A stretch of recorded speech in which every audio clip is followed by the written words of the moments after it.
Hi YouTube, so this is Candace coming back to you with another counseling video. Today the topic is going to be stress, anxiety, feeling overwhelmed.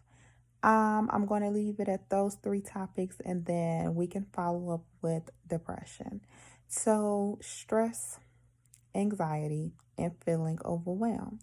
So, just the inside story on me, I did already disclose that I go to counseling for myself, and it's just to help with my stress load. So, being a graduate student, being a sister, being a daughter, being a um,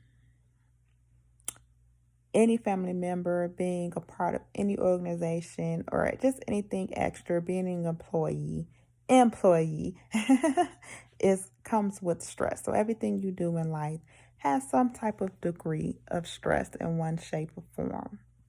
So um I'm sorry, I needed to pause. I'm getting a little pain in my trays.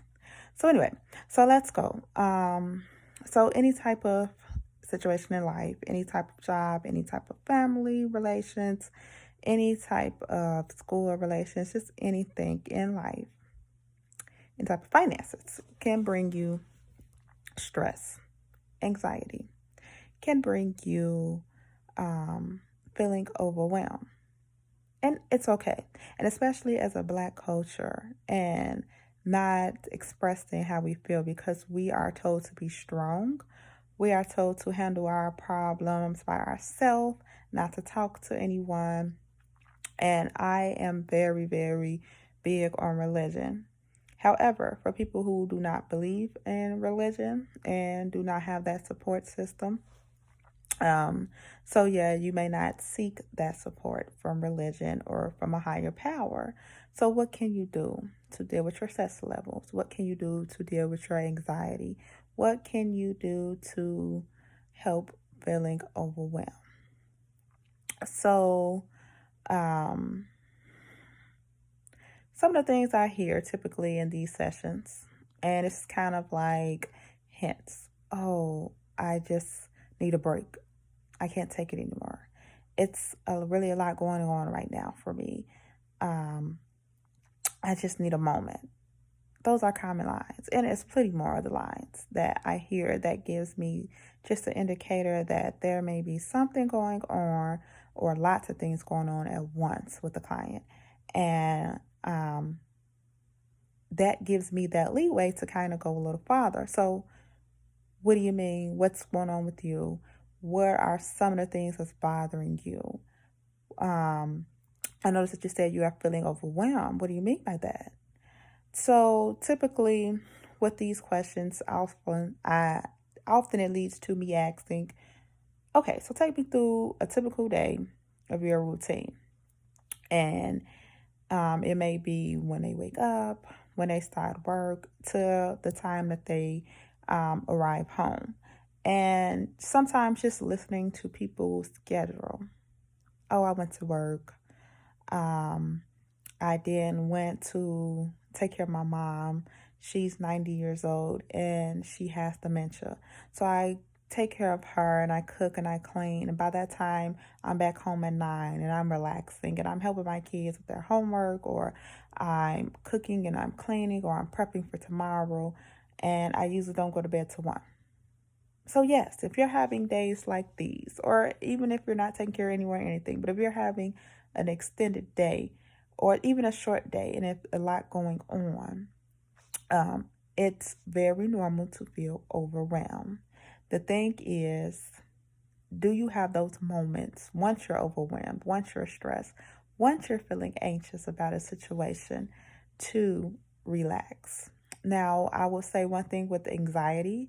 I have clients who have admitted to experiencing anxiety since birth, since they were a child. So let's say they came up in a home, in an environment that had some trauma, that seen some domestic violence, anything of that nature. And the way that they got through this was to um, cope, and their coping was anxiety or any other way or any other thing.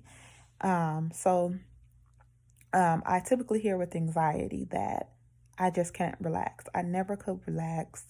Um, or I don't want to relax because I never could relax. And if I relax, I'm having all of these thoughts and worries, and I just prefer to keep busy. So these are some common things that I hear. Um, so with the anxiety and with the overwhelm and with the stress, what are some things that you can do?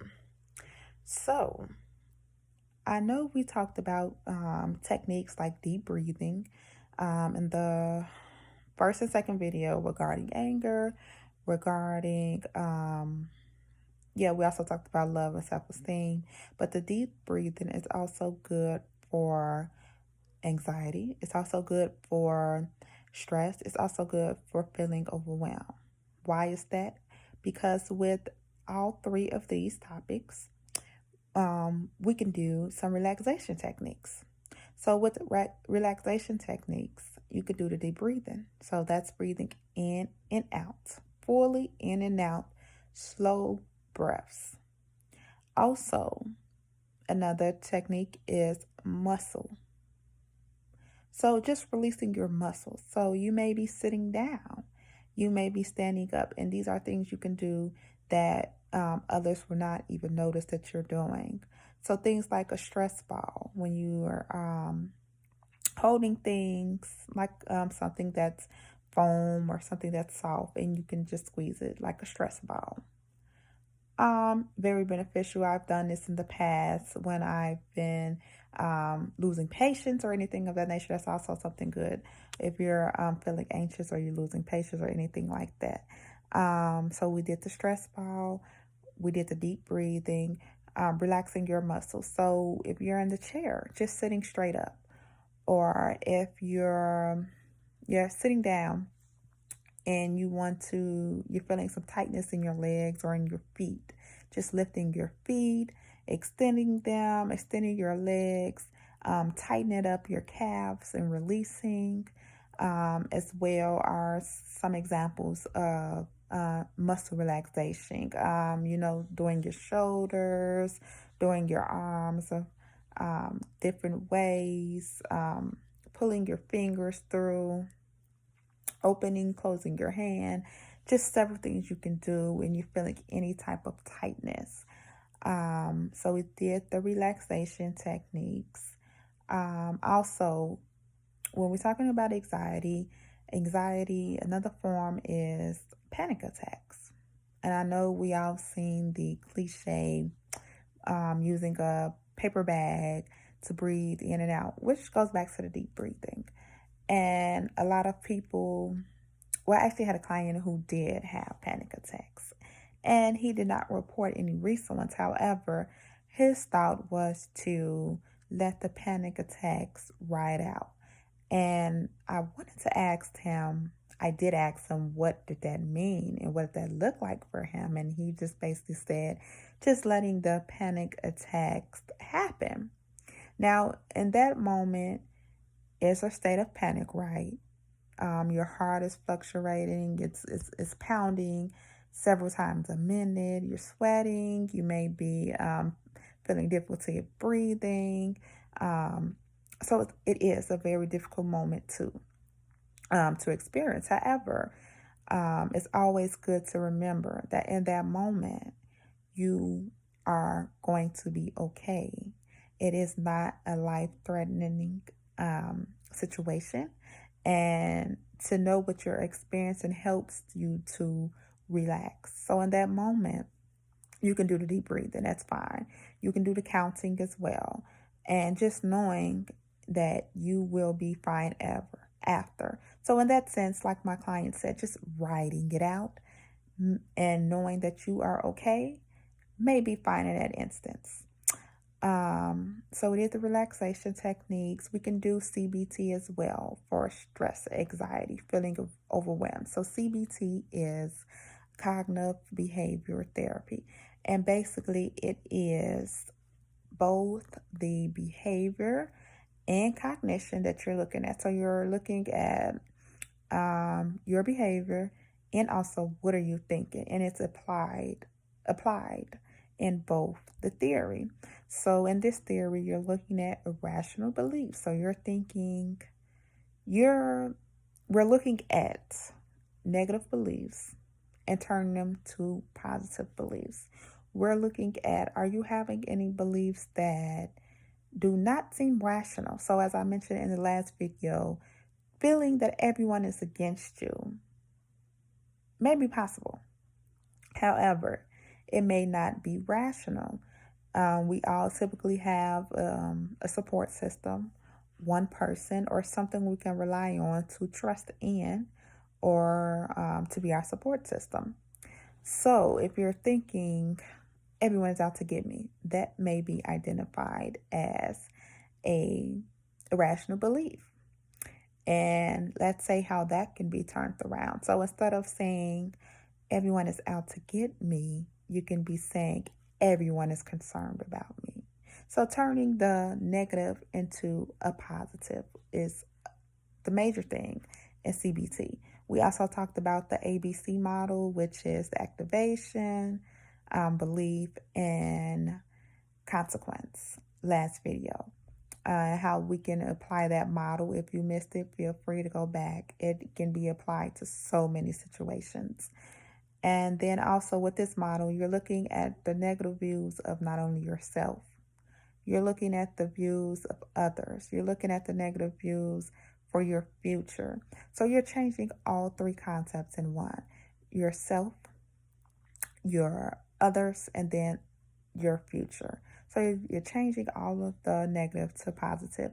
You're learning and replacing these negative behaviors with healthier behaviors, and you're preparing for your future. So whatever it comes up, you can deal with your future. If any type of belief, if any type of behavior comes up, you will be equipped to do it. So let's balance it all out with this. We're wrapping up this video. Is approaching 12 minutes. We're a little bit after. So we talked about stress. We talked about anxiety. We talked about feeling overwhelmed. And some things that you can do was, number one, relaxation techniques. So that's muscle stretching. That is deep breathing. That is stress, using the stress ball. That is deep breathing. That is anything to help you feel relaxed. So that can be music as well. That can be exercise. That could be shopping responsibly. That can be eating moderately. So it's so many different things you can do to de-stress. Feeling overwhelmed. What you want to do is identify what is making you feel overwhelmed. What are your triggers? We talked about that in the anger video. What are your triggers? Because what we want to do is notice your patterns and your triggers and your behaviors and how you're responding. So that helps to just be aware, and also to know how to deal with it in the future and be better prepared. We also talked about, anxiety, and we also talked about panic attacks. So relaxation techniques, we can do deep breathing, we can do art therapy, we can do expressive things like music and drawing, and just anything to de-stress, anything to help with the anxiety. We talked about CBT as something that can be used for all three: anxiety, overwhelm, and stress. Also, there are some very creative things you can do. So I've had classmates who turned in assignments like, let's say you have the wishing well boxes, and you know how you have the slot at the top where you're putting in the cards of the wishing well boxes. So the same type of thing. So you have that type of box with the slits at the top, and you're putting your stress on a piece of paper, and you're putting the piece of paper with your stress that you wrote down on it into that box. Or you can use a jar as well. You can use a shoe box as well. And you're just putting down your stress in that box, symbolic of what you're carrying on your shoulders, or feeling overwhelmed, or your anxiety, or whatever you're worrying about, whatever you are trying to release. Put it in the box, put it in the jar, and keep it there. Some people rip it or anything just to be symbolic of them not carrying it. But if you can put it in the jar, and you can put it in the shoe box, and you can also just keep it there. You can tear it. You can keep it there for reflection. So you can say in 30 days, I'll come back to this box and see what I put in there and see, have I been through it? Have I worked through it? And then I will take it a step farther. And even if you did keep it and you notice that you worked through it, and maybe you didn't work through it, maybe you're still going through it, and you can write down additional things that ways to help, or some alternative ways to help. Or additionally, if you want to add additional stress factors and put it in there, and put yourself a timeline as well. So let's wrap it all up. We talked about stress. We talked about anxiety. We talked about feeling overwhelmed. And it's all about how you handle each situation. I hope this video you found some type of insight, awareness, if anything. And even those that are taking it farther, who are actually applying these, I am very proud, very proud. Thanks for watching this video, and I'll be back soon. And our next topic will be depression.